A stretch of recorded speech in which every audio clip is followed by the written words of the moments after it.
Je suis au Valtom aujourd'hui parce que nous signons le contrat d'injection d'un gaz issu à la fois de la décharge du Valtom et d'un méthaniseur. Ces deux gaz vont être mixés ensemble, épurés et injectés dans le réseau GRDF qui appartient aux collectivités locales de la région.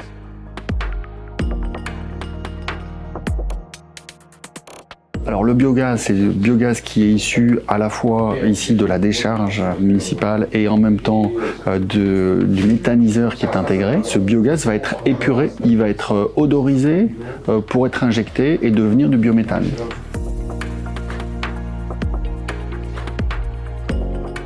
En région Auvergne-Rhône-Alpes, on a donc un tiers de ces pépites de la filière biométhane. Les noms peut-être qui sont plus ou moins connus du grand public, mais Waga Energy qui est basé à Grenoble, Prodeval qui est basé à Valence, Metalac, Deltalis, tout ça c'est des entreprises qui sont en train de créer finalement la décarbonation de demain, qui sont en train de créer les gaz verts de première et de deuxième génération, puisque nous allons remplacer en France 100% d'énergie qui était fossile jusqu'alors en 100% d'énergie renouvelable avec un palier en 2030, et 2030 dans l'énergie c'est demain, de 20% de gaz renouvelable.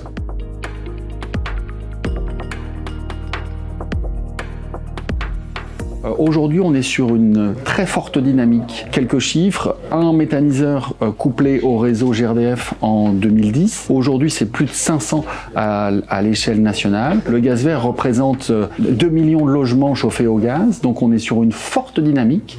Pour autant, cette dynamique doit continuer d'être soutenue par les pouvoirs publics sous la forme d'un tarif de rachat du gaz, comme les autres énergies renouvelables. Aujourd'hui, le gaz vert, c'est l'énergie renouvelable la plus en avance sur la programmation pluriannuelle de l'énergie. Pour autant, elle doit continuer d'être soutenue pour éviter que la filière ne retombe dans les années qui viennent.